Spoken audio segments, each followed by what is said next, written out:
Ano nga ba ang lihim na painting ng Spolarium?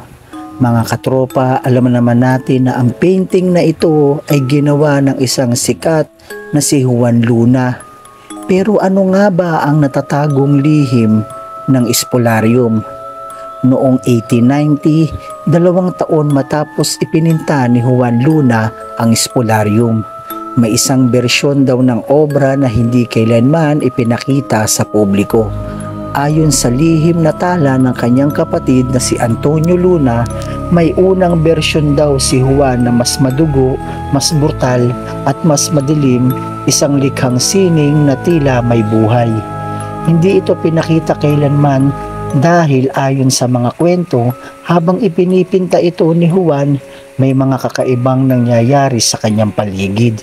Mga boses sa gabi, anino sa likod ng salamin, at mga pangitain ng mga sundalong Romano na tila bumubulong ng Latin na panalangin ng kamatayan.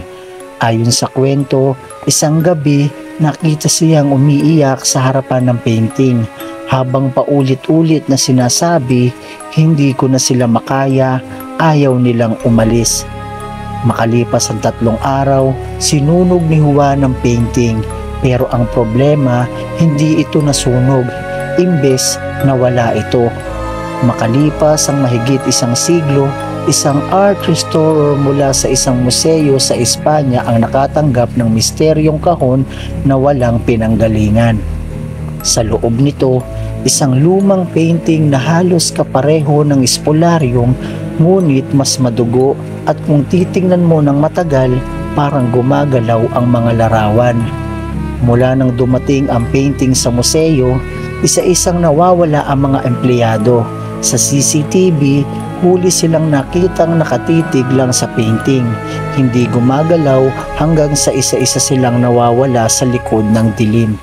Nang suriin ng footage, lumalabas na ang ilang bahagi ng painting ay nagbabago, may dagdag na katawan, mas marami na ang nakahandusay sa lupa.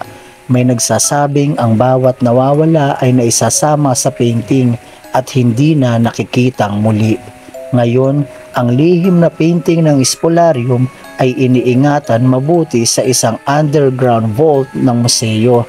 Pinapaligiran ng dasal, asin at krus. Pero may kumakalat na tsismis, isang kopya raw ang napunta sa Pilipinas at baka nasa isang lumang bodega lang naghihintay ng kasunod na makakakita.